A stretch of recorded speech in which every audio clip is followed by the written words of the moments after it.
Delighted to say I'm being joined by Michael Cahill. I was just looking at the All Irelands you'd won there. Minor, under 21, couple at senior, Fitzgibbon Cup, Munster Club champions with Thurles Sarsfields. It's not a bad old haul over the years, Michael. I'd say you're happy enough with that so far. So far, so good, Shane, I suppose. But I suppose as a hurler or as a player, you always want to be competitive, and I suppose winning is where you want to be at. And I was lucky enough, I suppose, to come up with such a good group of players between club and county.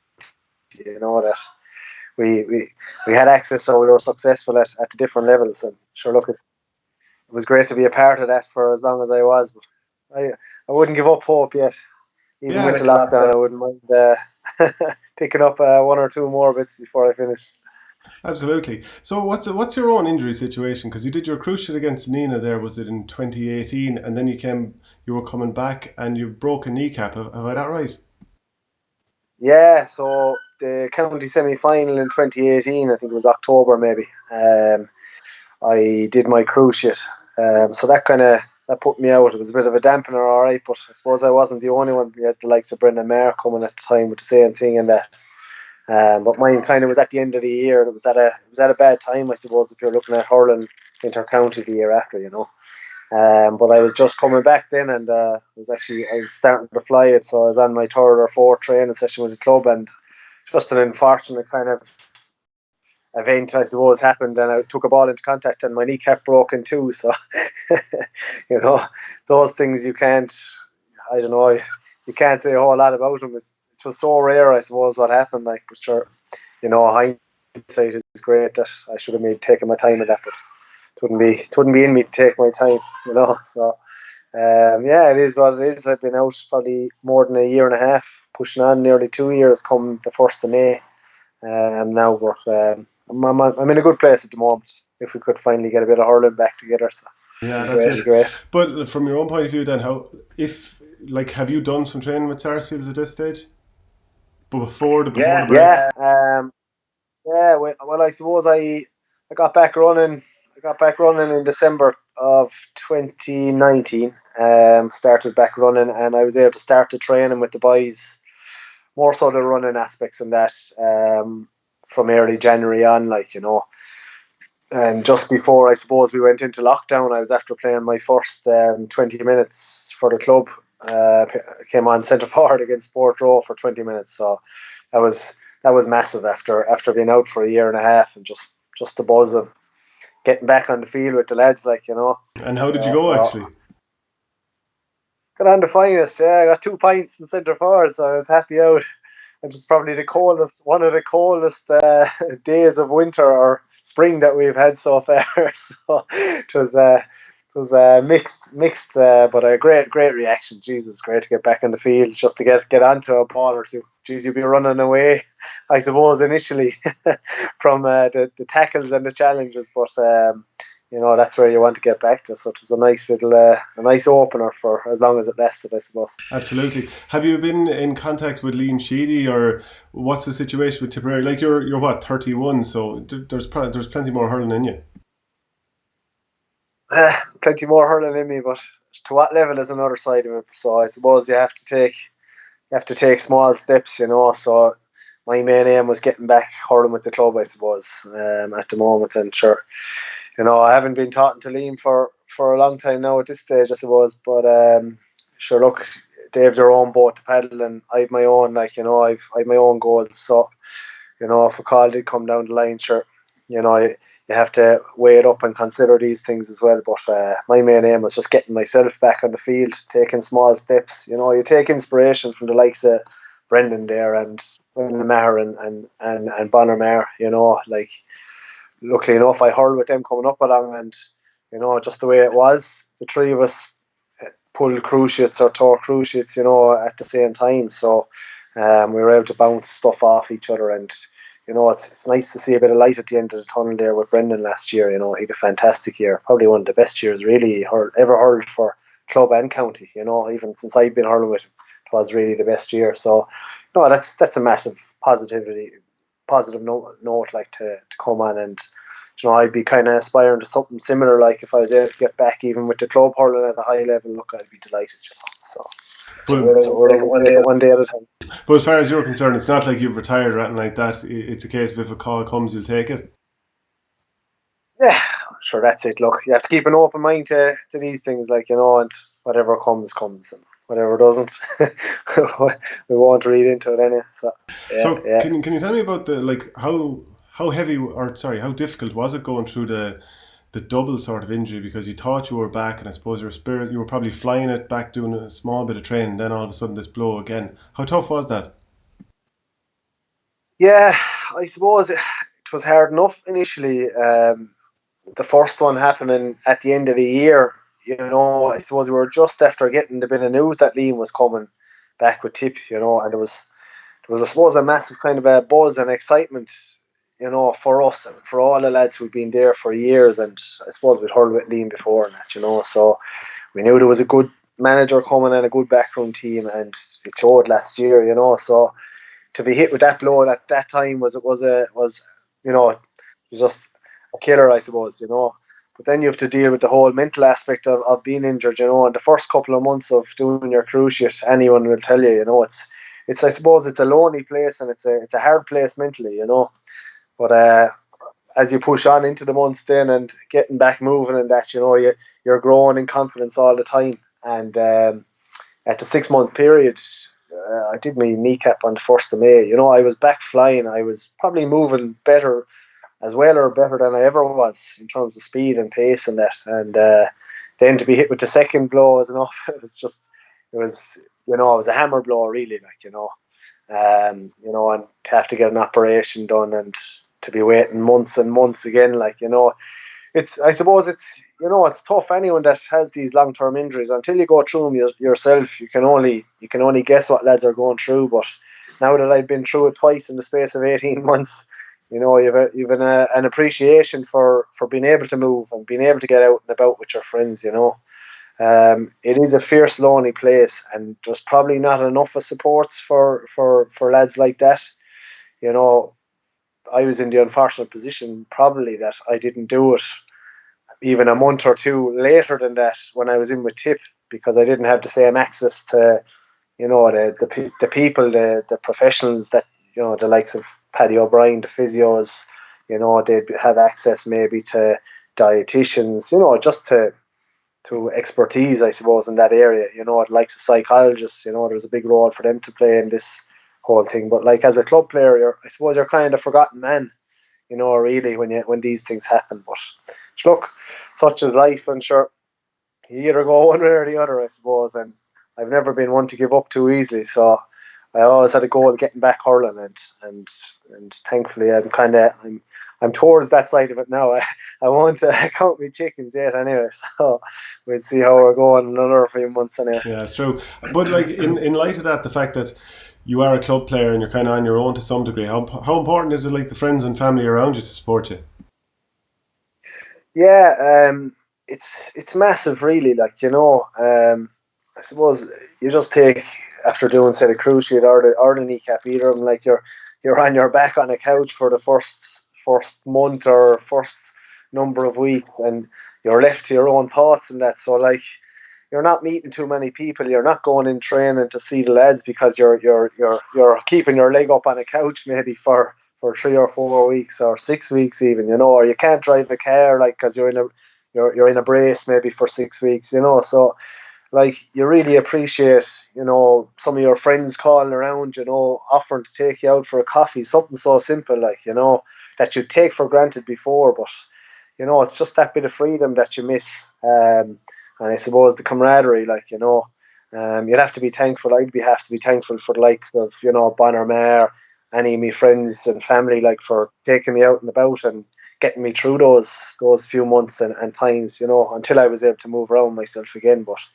it's massive. It's massive for players to have that sort of support on their sides, because it is a big battle and it's hard to go through it on your own. So, yeah. If we jump back to maybe 10 years when you made your debut for Tipperary in 2010, that game against Cork down in Páirc Uí Chaoimh, obviously not a dream debut in terms of the result, losing by 10 points.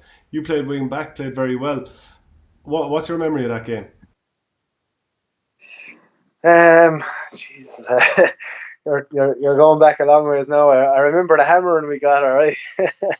But I suppose it was a tough day for us in a lot of ways, you know. It was my debut. I'd been in the year before, but unfortunately, again, you know, I was struck with injury the whole year long in 2009. I spent the whole year on the bench, so even though 2009 was remembered as one of the greatest years in terms of All Irelands, I couldn't tell you really much about it. When you're not involved as a player, you know, it's very hard to remember these things. But 2010, I suppose, you know, was a special year. And I think it was the making of us, you know, that first day out, you know. I think I was out to mark Ben O'Connor, maybe on the wing that day, all right. But when things weren't going so well, I got thrown back into my home, I suppose, in cornerback. So you know, and I ploughed on from there for the year, like, you know. But I suppose that game, even though we got a hammer on the first day, it really kind of made us as a team. You know, we sat down and there was a few home truths thrown out. We had plenty of them over the years, but luckily enough, that one worked out for the best later on in the year. You know, it kind of set us up, and we got a bit of momentum after the few games, and it carried us through the year, really, like, you know. Because all anyone remembers, Yeah, yeah. all anyone remembers really is the unbelievable final and performance against Kilkenny, stopping the drive for 5. But it's not like the team immediately turned it around. You know, there was Yeah, yeah, average enough performances against Offaly, Wexford, obviously yeah, then very yeah. encouraging against Galway and Waterford. And I don't know, I was talking before to one of the players and they told me that Paddy Maher was even tried centre forward in one of the challenge matches to try and mix things up because, you know, the Cork game was so impressive. Do you remember, like, do you remember anything that was said in meetings? Do you remember how you managed to turn it around? Because it wasn't just overnight. Yeah, it wasn't overnight, I suppose.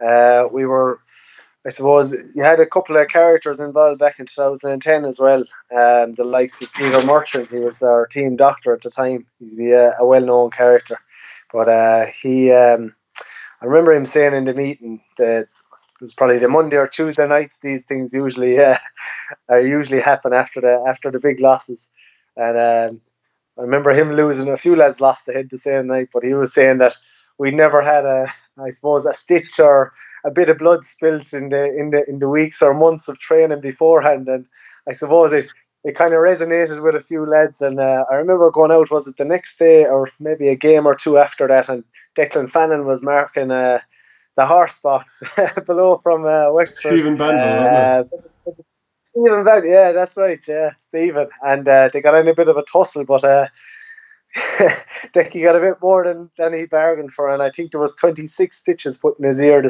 same day. So we knew we were onto a winner after that. So he took it literally enough. So yeah, but as you said yourself, you know, there was a lot of games there. So we played Offaly, I think below in Portlaoise. I was marking Shane Dooley the same day. You know, tough, tight games. Those small victories over the Offaly, Wexford got us through then, and we played Galway. And really, the Galway game was, you know, like it was for those couple of years on the trot. That was the one that made us in 2010. Like, you know, whoever won that game, I think, had a shoe in for the All Ireland really that year. You know, and it was such an epic game, I suppose, coming down and the last few scores at the end, being down like by what was it, maybe 3 points, you know, with a couple of minutes to go, thinking you're dead, and then coming back from the dead, really, like, you know, those are the games that make you. You know, you can't train, you couldn't train, you could train 30 times, but you'll never recreate something like that, you know. And So, what would the messages be like for the like? What would you be? Do you remember being in the dressing room after that Galway game? Like that was the making of it. Like I remember the last few minutes, John O'Brien making a great catch and possibly putting a ball over a bar. yeah, yeah, Pa Burke coming in and setting up a few scores, yeah, and Lara yeah, Corbett with the points wheeling around. Like, yeah, do you yeah, remember the mood after that game? yeah. Oh, just epic, like, you know, it's hair standing on the back of your neck kind of stuff, like, you know.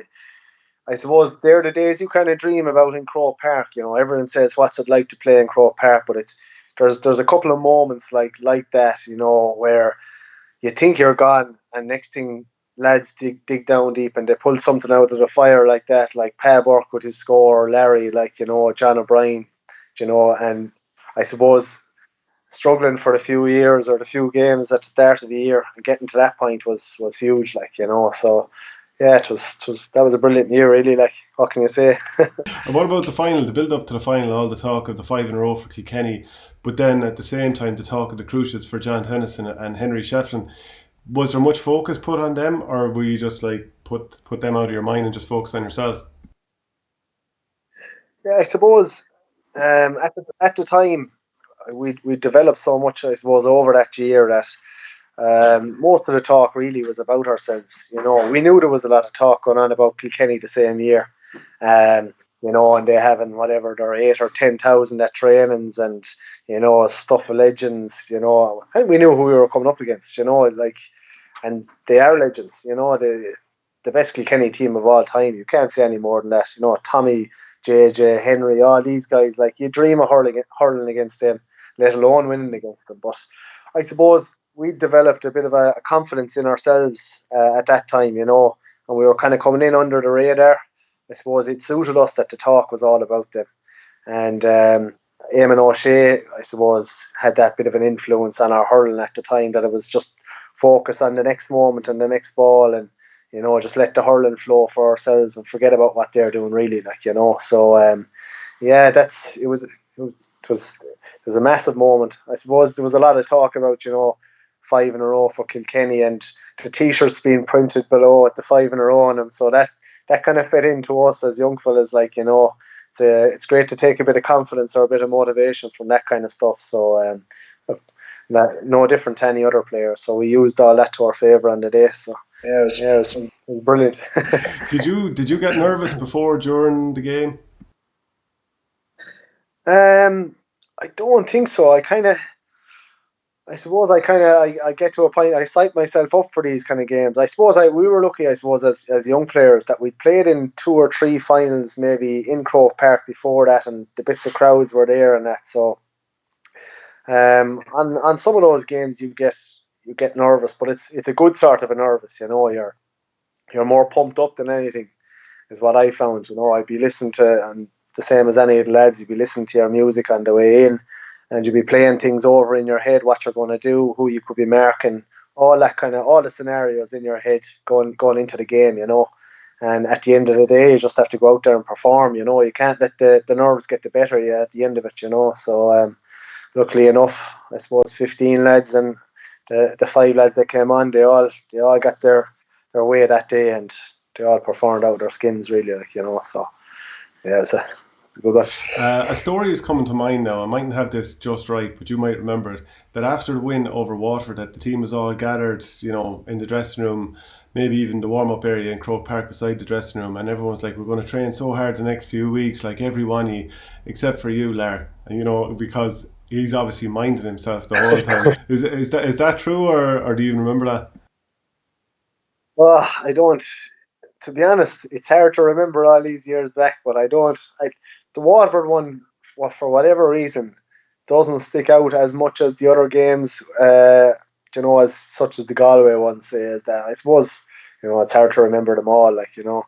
But I'm sure there was something said to the light on Larry. All right, he was a good man for minding himself at the time. All right, but we didn't mind once he did the business on the big day. You know, Larry had plenty of experience as well, and I know only too well myself, when you're struggling with injury over the years, I suppose you become a bit of a master of knowing when to mind yourself and how much to do, and really managing what your body is able for. You know, so if Larry had it in his head that he was going to do something, do it right, he was going to do it at that time anyway. And whatever he did, it worked in 2010. So he was fantastic, you know. And luckily enough for us, he did the business for us, you know. Was it only when his third goal went in, and like we would have seen on the cameras, Liam Sheedy giving it the finger wag? Was that when you knew this is done? Yeah, I suppose we, no better team than Kilkenny. Like, over the years, they broke our hearts on so many occasions. You know, we just couldn't beat them. We tried our best on so many league occasions and championships on different days, and we found it so hard to beat them. You know, but I suppose you never have them bet. It's the mark of the team they were, and it didn't matter who they were playing. They never gave up to the very end. It's like playing Lockmore, I suppose, in Thurles. They're never bet either, so they could get a goal at any stage. So I suppose we just kept going. It was one of our pointers, and you'll see it probably looking back at the game that day. It's the boys pointing to their heads and to keep the heads after each goal that day. But I suppose after the third goal went in, we were kind of like, Jesus, we're just there. I suppose. I think we were maybe 9 points up or something at the time, but you can never be too sure. But yeah, it's a great feeling when you're rattling it a few times. Just it settles yourself a little bit. Who did you bump into then on the final whistle, or who was the first person you celebrated with? Oh, it's probably the probably the guys next to me. I'd say. I don't know. Was it? It could have been Paddy or Brendan Cummins or some of the boys. Any lads around you. But I remember meeting Paddy. I suppose Paddy would have. Sure, myself and Paddy are best friends for years. Hurling together with the club and that. And I'd say it's a great moment to be able to meet your best friends. In those circumstances, you don't get too many of them over the years, so it's nice to be able to celebrate with your friends and to take that in. You have enough of heartbreaks and this and that, but I suppose we were lucky, in fairness, over the years to have plenty of good memories. So it's nice to celebrate with all the lads. Ultimately, like all the All Ireland finals that you were involved in, they were against Kilkenny. What sum up your relationship with Kilkenny? Was it mutual respect? Did you hate him for a finish? Did you have to get into that mindset? What was it? It's funny, like I said before, like that Kilkenny team that we faced, back in 2010, especially, I suppose, they were the greatest team, really. They proved it over the years. We've been in a number of tight tussles with them, but you have to take your hat off to them. Like they were a classy team. You'd be very lucky to be hurling alongside them and against them. On any given day, and to get the better of them, you really have to be at your peak on the day. So even though you'd have lads would say, "Oh, you must hate the Kilkenny fellas for this reason and that reason." The two sets of supporters would be at each other's throats, probably in the terraces and the stands. There's nothing but respect there, from my point of view, anyway. And I'm sure that most lads are the same for the Kilkenny boys and ourselves. At the end of the day, it's what's going on in between the white lines and the fellas that are in between the white lines that they're the guys playing on the day, and you have to respect the lad playing against you. And in fairness to the Kilkenny lads, there was never a bad word said or anything like that. No matter who came out on top, they were always gracious in victory and defeat. There was no sly digs or anything like that. Whereas there could be other days, but no, they're a respectful team, and I've nothing but good words to say about the lads, and it was just a pleasure to be a part of some of the battles that we took part in, with those fellas. So thanks be to God we won one or two of them anyway. That's the thing. They were like wars. Were they different to other games you played in? Because it did feel a bit more, I don't know, primal or something like that. Yeah, the one thing we knew about, and I suppose hurling has changed really. I suppose really in the last since I suppose Limerick came out there and are starting to turn things around on its head a little bit with the short game, and that has come to the fore in the last few years. Back then, in 2010 and 14 even, and that you knew when you were coming up against Kilkenny there was going to be no tactics. It was literally just 15 on 15. Go for the ball like your life depends on it kind of job. Or win the ball and drive it down the field if you're a Kilkenny man, because you knew you had six fellas over 6'2" in the forward line. But no, it was no tactics. It was just go ball headed forward, and the best man kind of wins sort of thing. Like the tactics nowadays, it's gone very tactical nowadays, which, look, it's fair enough. People are trying to win, different teams are trying to beat other teams. That's fine, but it was great to know that any time we were playing Kilkenny in a final, these lads are just going to throw down with us, and it made the best man kind of win. And I suppose that's what kind of made those games. They were tough, they were hard. There was lads, there was hits given. We kill a horse with some of the hits there. I remember Jackie Tyrrell upending, was it Brendan or Shamey one year? He would have killed a normal fellow with it. But like that kind of stuff, So it was really enjoyable to be a part of that kind of that kind of a rivalry and that kind of a game, I suppose. How much of a blow then was it for the team, for you personally, even for a boost for Kilkenny, even when you see Liam Sheedy leaving at the end of 2010? Yeah, I suppose. It was. I suppose from our part, it was kind of it was a shock in a way. It was a massive blow really for ourselves and for Tipperary. I suppose none more so for the fellas who had been there for a couple of years, and me coming to where I am now, and I suppose Pádraig, Brendan, and that. Now we know what the older guys back then would have felt when Liam was going. It was kind of one of those hammer blows really for Tip hurling. I suppose we were just getting to the peak of our powers after turning over a 5 in a row, and kind of saying to ourselves, right, we're finally after getting the monkey off our back. I wonder now, will we push on, and will we stick one back to back or two back to back maybe, like if we were lucky. And then you get the news, and it's a massive blow for lads, and that's it. The older guys, I suppose, kind of felt a bit hard done by, I suppose, in ways. But such is life. Someone can't stick at something forever either, and you have other callings and that. So the game just moves on, and out with the old and in with the new, and you move on to the next management and hope for the best that they can do the same thing. So yeah, it was a big blow at the time, but look, that's the way things go. You won an All-Star then in 2011, so of course you had a very good year.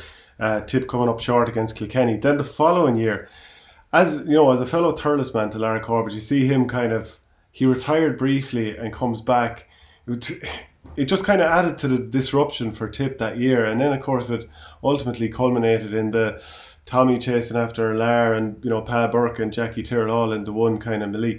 It was a very strange sort of year, and mad the way Lar became a lightning rod for so much attention. Yeah, it was a strange year, all right. Yeah, I suppose. Look, what can you say? I suppose Larry, whatever happened, happened. I suppose at Larry, and I suppose you're only at the same time you're only delighted to see a player of his caliber coming back. It was a pity the way he went in the first place. Maybe he would have been a bit more settled at the time. But look, whatever happened there happened. But yeah, sure. Look, at the end of the day, Larry was following orders, and he carried them out to a T as Larry does. He takes them fairly literally. So people have to they kind of forget that we were probably, what was it, a point or two up at halftime at the same time. So it's easy to look back in hindsight and say, "Oh Jesus, what was he doing?" But anyone watching that for the first half an hour was saying, "Jesus, whatever he's doing here is probably working," even though it came out in the second half and it was a disaster. So some days these things go for you, and some days they don't, and it comes down to different tactics, and like I said, and this and that. And I suppose it's easy to say, if we just went out and hurled in the second half that day, would we have had another one? So it's hard to know with these things. What happens and what doesn't, but as I said yourself, you can't turn them around now. You can't. But like in that game, the warm-up, Conor O'Mahony I don't even think was togged out. He was walking around in his runners, and he plays because I think he was carrying an injury. I think Paul Curran had been sick during the week. Someone else possibly carrying a knock too. Yeah. So it kind of ended up in disaster, and maybe to some degree it was always going to head that way. But how tough was it to come back to Tipperary on the back of that sort of loss? 18 points. Yeah, it's I suppose, when you're used to being a part of teams that are winning, or a part of teams that are involved in classics where there's a point or two in it, to go into losing by 18 points it's disastrous, really. Like, as a hurler, you're probably at the lowest place you ever want to be, and that's the thing about hurling, I suppose. I suppose for supporters, they can get angry and this and that, or they can be on the top of the world like when you win, or they're very angry when you lose. But at the end of the day, you're the player that's after putting in 6, 8 months, whatever it is, a year or years of your life towards getting to finals. And when it doesn't happen like that, that's another place that can drag you to and another time that can drag you to low places, like as a player. So it's not nice, and a lot of teams have experienced it in the past. You don't have to name some of the teams that have been on the back of kind of hidings like that, in finals or semi-finals, and it's a very low place, and it's a disappointing place to be as a team, and it's hard to pick a team up. It can take a long time to get back from something like that, and to build a confidence in a team after something like that, and it happens every team, but it's just thankfully we were able to turn it around in years after, and it takes a couple of years. You look at 2013, we were gone early in 2013 after that. A bit of a disaster again. I remember being knocked out of club, and it was the one time that half the Tipperary boys ended up in New York for the first time ever. I remember even as a club team, we were knocked out in July maybe, and lads ended up in New York hurling and Boston and different places, which wasn't a bad thing. Lads get a break, but that's I've no doubt that 2012 had a lot to answer for that one. Like probably just it's hard to pick a team up after it. Thankfully, then in 14 we were able to get things going again. So those losses can be harder than anything. Absolutely, and of course 2014. It's not like it started perfectly either, because I think there was like a lot of goals conceded during the league, and then the opening round of the Munster Championship was defeat to Limerick, probably in unexpected circumstances. And then the players, as you do, you're not playing for another month in the qualifiers, go out and enjoy yourselves, because, what else are you going to do? And then you end up in the paper, Tipperary in the dock, massive criticism. What was that like to have the players being basically slated in the local media for going out and having a few pints after losing a match? Yeah, well, I suppose one thing we're fairly used to down here in Tip is getting slated for at different points of our careers anyway. And, what can you say? Like,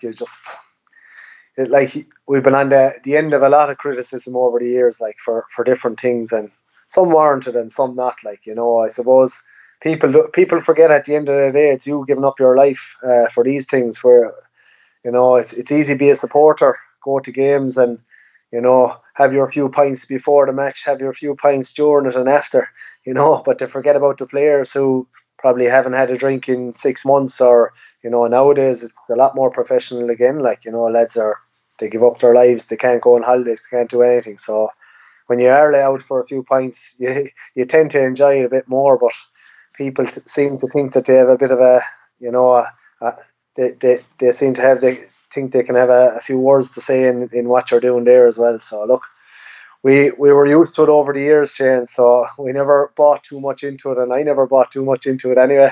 I always did what I wanted anyway and kept the head down after it. It wasn't as if I wasn't going to come training the night after, the way. So we always had our few pints, enjoyed them, and we got back training as hard as we could after, and look at where lads are after getting to in the last year, since they've been written off on numerous occasions by different people, slated through the media, and to rise up again then in 2019 and prove the whole country wrong. No one would have predicted that at the start of 2019. An old team, as they call us. So we just answer our critics whenever they come around. So we'll take it and we'll give it back. Give it back in the hurling field. That's the only spot for it. Now, so I was on to one of your teammates saying, have you any little yarns for me about you? And one thing is, ask him about his nutrition when he was with Tip. He wouldn't eat anything. He was eating clean one year and started playing SH1T.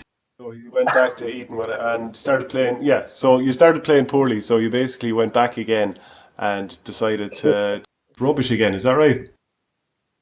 Yeah, pretty much. We've had plenty of dietitians over the year, but I haven't filled out too many food diaries. I just put it that way. No, I was never one for the diet, I suppose, because I'm luckily enough in my own case, I don't put on a whole lot of weight for different reasons. Um, and it never suited me when I did try and stick to a rigid diet. So I was never too hard on myself. I always knew that I was going to train twice as hard as what I was eating anyway. So anything that I would be put to some sort of good use after.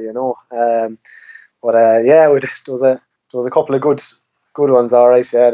We'd always enjoy the old treat meals after the matches or that during the year. But often before the night before a final, I suppose I had a bit of a ritual. I was only telling Stephen Gleeson there a couple of weeks back where I'd have a half one the night before any of the finals I ever played in. So that was one of my the only superstition. And I wouldn't even call it a superstition. It was just a bit of I suppose something to relax yourself the night before any of the finals I played in. So yeah, that was my bit of a routine, was have a half one and watch a bit of the up for the match before I'd head to the bed the night before the All Ireland. So I've done that for 10 years before that and county finals, and that was it. So you're telling me you actually have whiskies the night before All Ireland finals? Just the one, Shane. No, I didn't go into the bottle or anything. I'm, Luckily enough, yeah. That was the routine, and I still do it to this day. If I ever get a chance to play in a county final again, I would see. yeah, and another one is that you had pizza and chips the night before one of the All Irelands. Is that true? Because Seamus Quigley of Fermanagh, I think, was talking about this once, and the story went viral. Yeah. That's right. Yeah, I remember that. He had the Supermax, wasn't it, or something like that before his match. Yeah, I suppose I come from a farming background, Shane. So often the night before matches, I'd stay out at home with the mother and father, and like I suppose we never turned down food out there, but like every second night we might have pizza and chips or a fry, a few rashers and sausages. So you're not going to turn around and tell the mother I want pasta and chicken the night before the match. So there's no point in changing at that stage after eating it for 6 months previous. So yeah, pizza and chips before one of the matches, all right, but. I don't think it did me any harm anyway. So. Well, that's the main thing. What about the 2014 Yeah, season? yeah. Because you'd had your injuries, I think it was hip injuries at that stage. So getting back into the team was probably tough midway through the season. And if I remember correctly, you were brought in, probably, was it even midfield, even wing forward in those All Ireland finals against Kilkenny? Yeah, I suppose I think it was at the start of 2014. Like Paddy, I think I don't know if Paddy, your brother, I have it the year after, but I had the hip arthroscopy because I had impingement in my hip.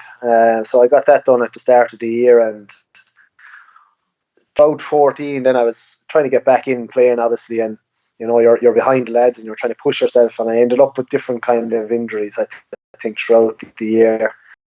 And that took me up as far as I suppose the All Ireland semi final and final. I was kind of, and I get bits of setbacks and that, and it just wasn't flowing for me at all. But I suppose in the lead up to the first game of 14, I got a bit of a run for a couple of weeks, and the lads said to me, would I be okay to play a few minutes? And I came on that day in the first game, and I suppose I was fired up for it as well. So we were very unlucky not to come out on the winning side that day. I came on, I think I got midfield, yeah.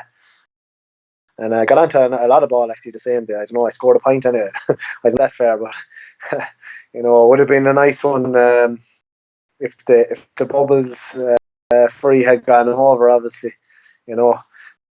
But it didn't happen for us. But the second day, the same thing again. I think I was only on the field 5 minutes. It was close to the end of the game. Things weren't going as well the second day, and I think the same injury came at me 5 minutes after I came on the field the second day, and I just said, Jesus, this is not for me now. And I looked like a bit of a clown coming off after going on, only for a couple of minutes. So it was a sign that things weren't going to go our way the same day. So another one that Kilkenny pulled over. And that's tough, like, for you to try and work your way back and have that happen.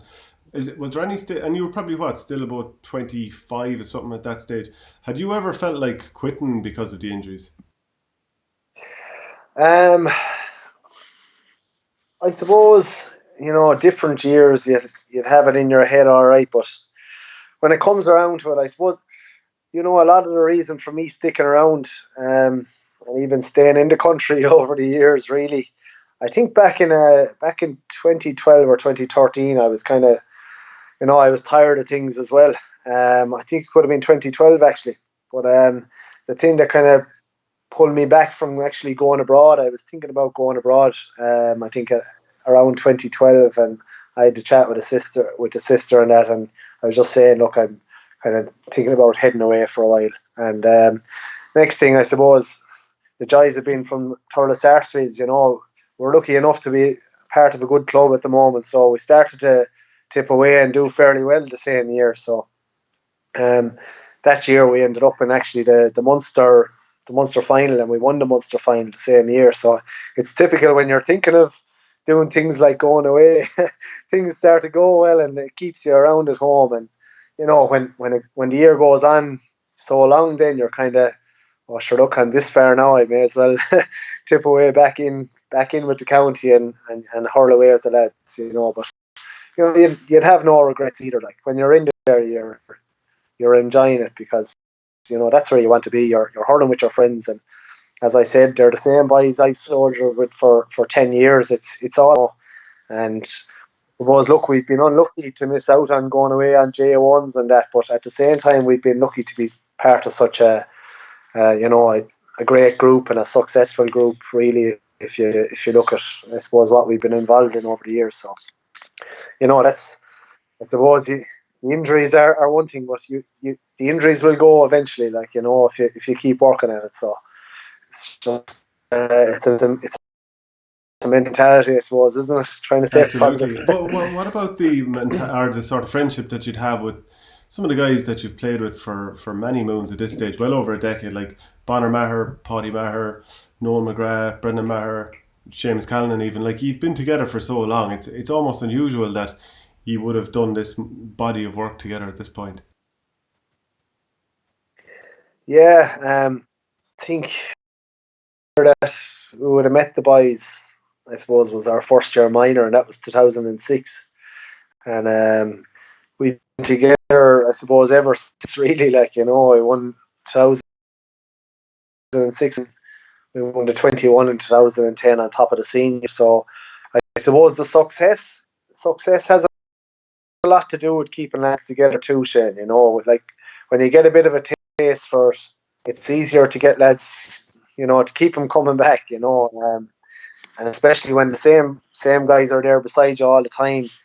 All it takes is one word of, positivity, or a lad driving you on beside you that or to see them working hard beside you. You feed off that kind of stuff. And it's the same with your club. If you see lads working hard beside you, and they're good friends of yours, it drives you on as well. And you just want to be a part of something that they're going to be involved in as well.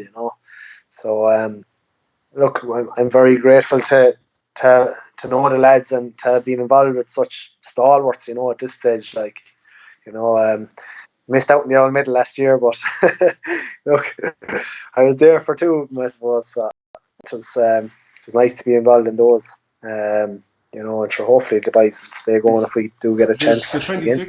16 All Ireland, the fact that you had to go through all those injuries that we've kind of talked about, and you got back into the team and won an All Ireland again, did that kind of make the tough times worthwhile, the fact that you were able to do that? Yeah, I suppose the 2 years before that, it thought to 2014 being a tough year in terms of just injury upon injury and trying your best to come back and trying to get a bit of game time, and then you're watching the boys playing. And then 2015, I think, wasn't a whole lot better either. And I remember saying to myself, Jesus, in 2015, I just said, Jesus, if I get one more chance, or if I got one more All Ireland, I said I'd leave a happy man if I got one more All Ireland. And thankfully, in 2016, I think maybe I tore my hamstring once, maybe a grade 1 hamstring at the start of the year, and then a clear run at the rest of 2016. And I knew full well, like, if I could get a clear run at any year, I knew full well that I'd have confidence that in what I could do, like, So 2016 was just one of those years where I had a clear injury-free run at the year, and thankfully we got to the All Ireland, and that's what we got at the end of it. Was we were lucky enough to win the All Ireland in 2016, and I suppose that was a powerful year for us. We kind of went unbeaten, and I suppose as a group, that group of players, I couldn't tell you now, but I think it's about 6 Munster finals, 5 or 6 Munster finals we've been involved in and won. But 2016 was the only year we won the Munster final and the All Ireland, and put them back to back, I suppose you could say, which we found impossible over all the years we won the Munster finals. We just couldn't do it, and whether that had to do with the system that was played where you had such a long layoff or what it was, we just couldn't manage it, So 2016 was a special year. In some ways, because of what happened after 2010, and some people would say, "Oh, Kilkenny didn't have Shefflin in 2010 because he went off injured." In a way, was 2016 playing for 2 All Irelands to validate the 2010 one, to validate that group, and then obviously that All Ireland in and of itself. Yeah, I suppose there was so much talk. I suppose 2010 was so huge, and it was such a thing to be able to stop the 5 in a row. There was so much that kind of glosses over the next few years. Then I suppose there was a lot of negativity around and around Tipperary really the next few years, and those were probably a lot of the years that we got bad press and stuff as well.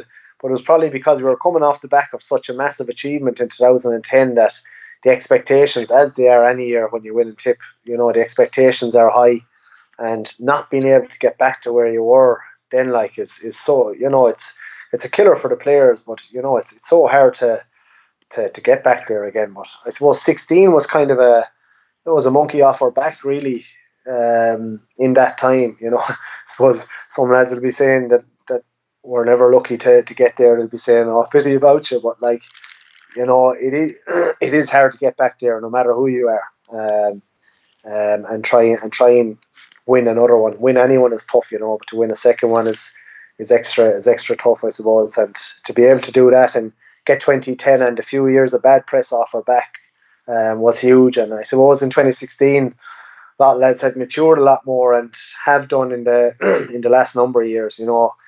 The tip I saw last year between the training and I suppose comes down to who was involved and the background team that was involved. I suppose it was built around that, but the professional side of it and the maturity that I saw in that group last year, that's beyond what I've seen so far as well. And look, I didn't expect anything different, but I've no doubt that's that maturity is what got them over the line in 2019.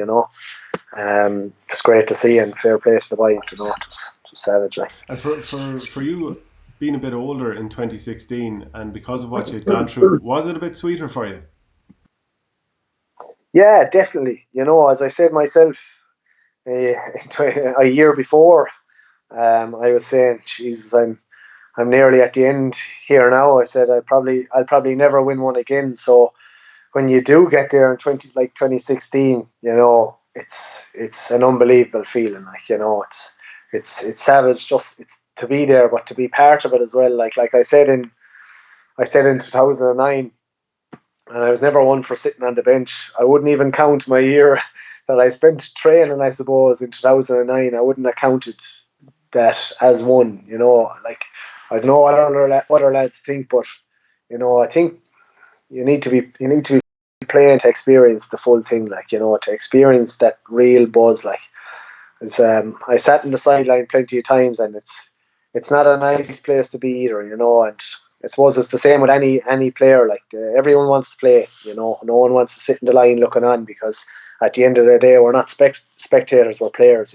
So to be able to be involved in that one in 2016 and play a part in it, that whole year long was brilliant. Like, yeah. And I suppose this was kind of year 2 of 3 years of an unbelievable rivalry with Galway. Also, losing the semi-final by a point in 2015.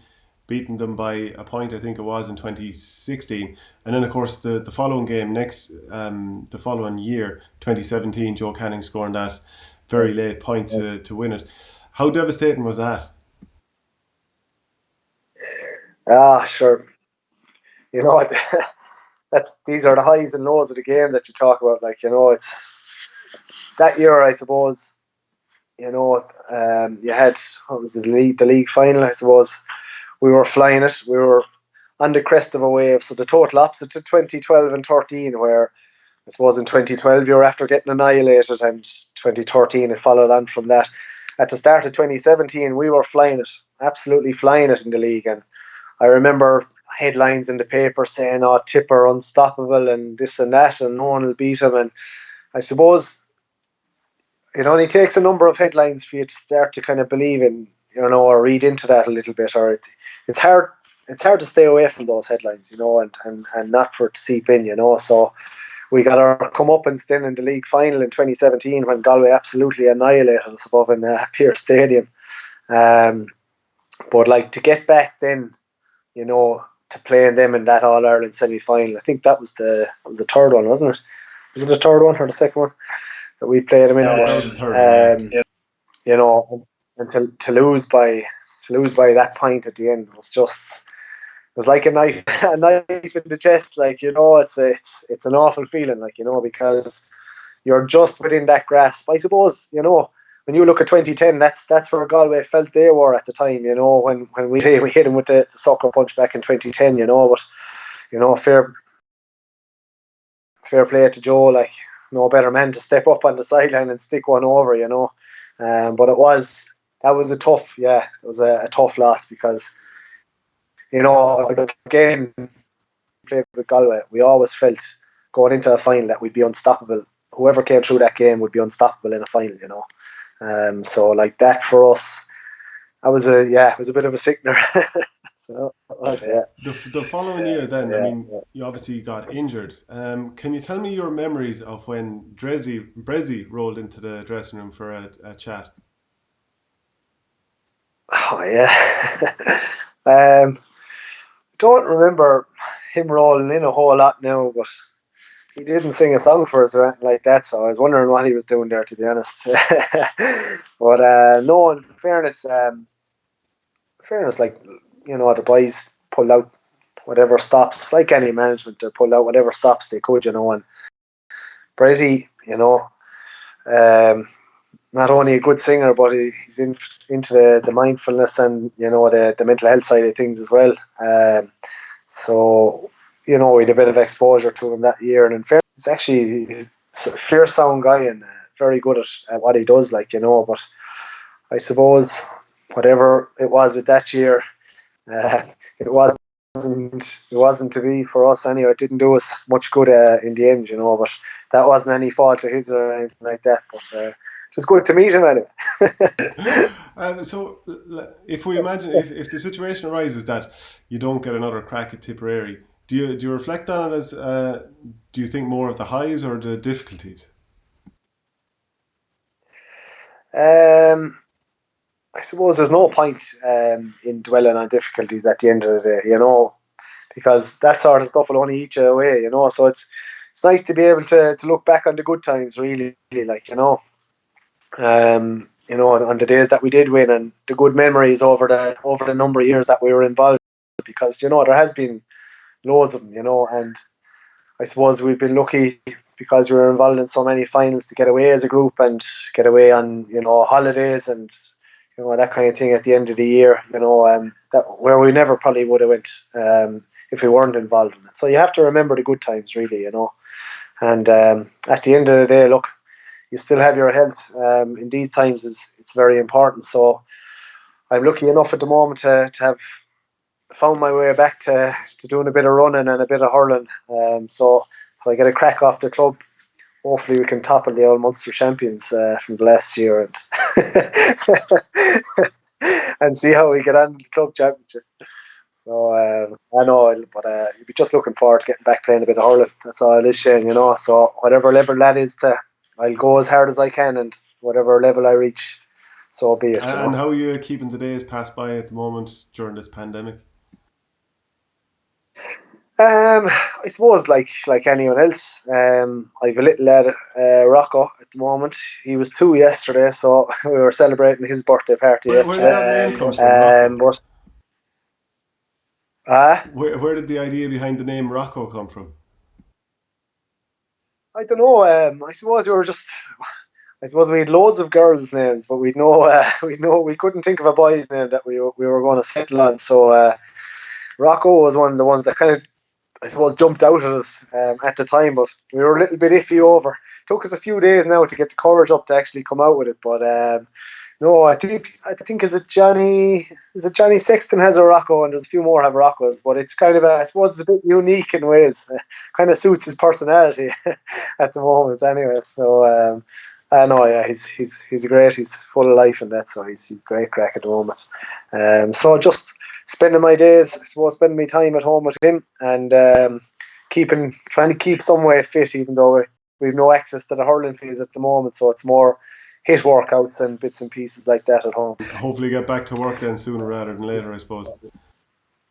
Yeah, exactly. Yeah, please God, I'll be allowed back, I suppose, in the next while. You kind of missed a bit of routine, like everyone else, and just hope everyone is keeping well And out I there. had it in my head that you were kind of did some physio work. What exactly do you do again? Yeah, I suppose in 2015 I went back. I've had a few different runs at college at this stage, but eventually decided to do physio in 2015. So I qualified in 2018 then, and I'm working in the hospital below in Limerick, so in University Hospital Limerick there, doing physio down there. So that's what I'm doing at the moment. Well, Yeah. look, hopefully you can get back to it sooner rather than later. And appreciate your time today, Michael, and best of luck for the future. Thanks very much, Shane.